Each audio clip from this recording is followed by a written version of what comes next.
Bonjour à tous, ici Tuto GoPro présenté par Thomas. Donc dans cette vidéo nous allons voir la GoPro avec ses fonctionnalités, etc. Donc déjà comment présenter cette GoPro? On peut voir à la face avant le petit bouton on-off qui est juste ici. Donc très simple d'utilisation. Une LED bleue, une LED rouge, ou l'inverse je ne sais plus. La LED bleue signifie la Wi-Fi et la LED rouge signifie que vous êtes en train d'enregistrer ou autre. Donc la lentille bien sûr. Par la suite sur le côté vous avez l'entrée HDMI qui marchait avec micro HDMI qui marche pour brancher sur une télévision. Ici l'adaptateur pour recharger la GoPro. Et ici la carte micro SD.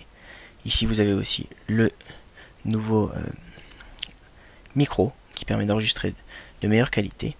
Derrière vous avez ici la possibilité de mettre le LCD, l'écran qui se met derrière, ou le backpack.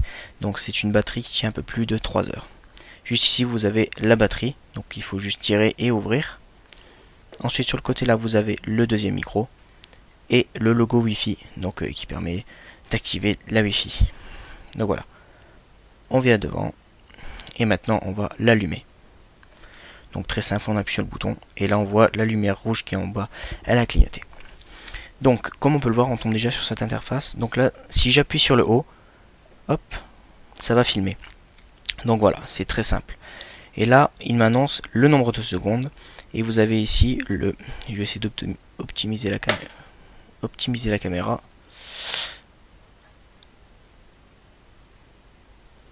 Voilà, donc vous avez ici le nombre d'images, le nombre juste ici d'images par seconde, ainsi que la qualité que vous choisissez. Ici vous avez le nombre d'heures que vous pouvez filmer, ainsi que le niveau de la batterie. Donc par la suite, quand vous allez cliquer sur le bouton, vous allez atterrir sur les photos. Pareil, vous pouvez prendre une photo en cliquant au-dessus, très simple. Ensuite, quand vous continuez, c'est du mode rafale. Donc là, il y a sélectionné, on peut le voir, 30 secondes, 30 images en 1 seconde. Donc si j'appuie, j'aurai 30 images qui vont se faire. Sachant que je peux faire 2225 photos, comme il est écrit en bas à gauche. Ensuite, si je rappuie, nous avons un timer, donc ce qui va nous permettre d'attendre 15 secondes, par exemple, avant de déclencher une photo. Ou d'en déclencher une toutes les, je sais pas, 30 secondes, etc. Si on rappuie encore, nous avons les réglages. Donc là, je veux rentrer dedans. Pareil. Donc on arrive sur un endroit où on doit choisir sa qualité. Donc j'appuie sur le haut pour rentrer. Et ici, il nous propose plusieurs choix. Donc le premier, c'est la qualité. Donc si je clique dessus, je peux choisir n'importe quelle qualité, comme vous avez pu voir dans ma vidéo précédente. Donc là, je peux prendre du 960, cliquer en bas, et là prendre par exemple, voilà, du 100 fps, ce qui correspond à 100 images secondes, ce qui est très bien. Si je vais sur Exit, cela quitte.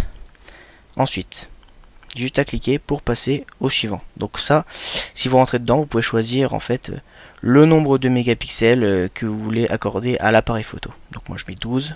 Avec wide, ça veut dire que la lentille elle est hyper large, donc à peu près 170 degrés. Si je continue à appuyer, nous avons ici les singles. Donc ça, pas très utile, c'est que si vous faites des groupes de photos.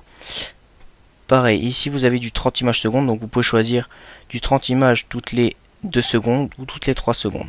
Moi je mets 1 seconde. Attention, bien sûr, si vous prenez une carte SD, il faut prendre une minimum classe 10 si vous voulez faire prendre des 30 images secondes. Si vous voulez au-delà, donc 60 images secondes, il va falloir changer de classe et payer beaucoup plus cher votre carte micro SD. Si je continue à appuyer, ici nous avons le timer. Donc vous pouvez choisir n'importe quelle seconde pour votre timer. Là, bon, on a des 1 seconde, 2 secondes, 5 secondes. Après, il faut choisir. C'est à vous de choisir. Donc après, on a les capture settings. Si on va dessus, on a l'up et down qui nous servira pas à grand chose si vous n'êtes pas professionnel. Donc je passe déjà à la suite. Pareil pour le spot. Donc les spots ne vous en serviront pas. Alors ici c'est bien plus intéressant, cela permet de programmer des vidéos. Donc là je l'ai mis en on-off parce que je m'en sers pas trop.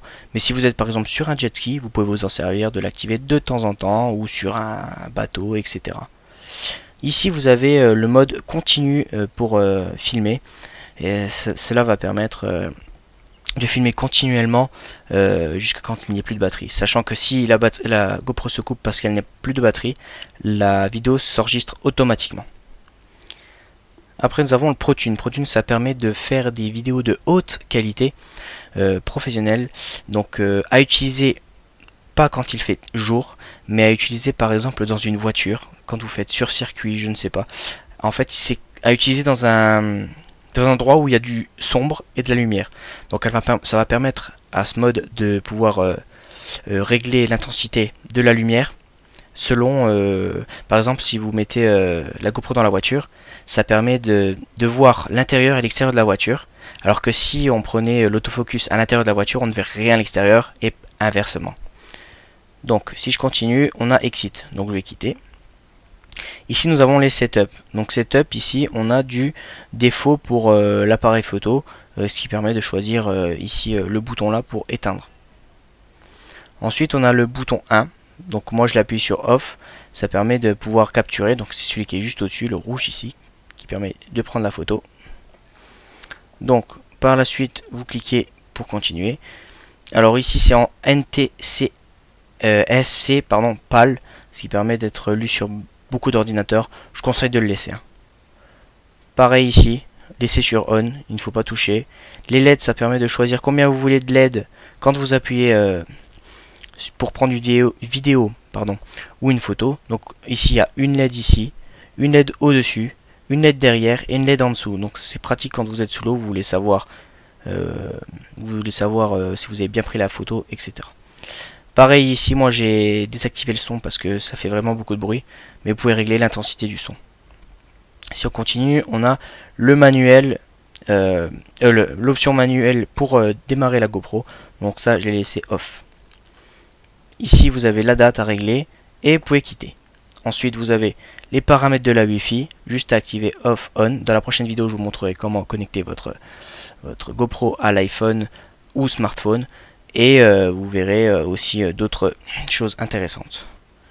Et là vous avez la corbeille, donc qui va permettre de vous voir tout formater ou formater juste la dernière vidéo. Et là vous avez le menu Exit pour vous retrouver au menu principal. Donc voilà, j'espère que cette vidéo sur la présentation entière et le test de cette GoPro vous aura plu. Je vous invite à regarder mes deux dernières vidéos qui sont les qualités proposées par la GoPro et mes accessoires. Donc je vous dis à la prochaine, allez salut tout le monde.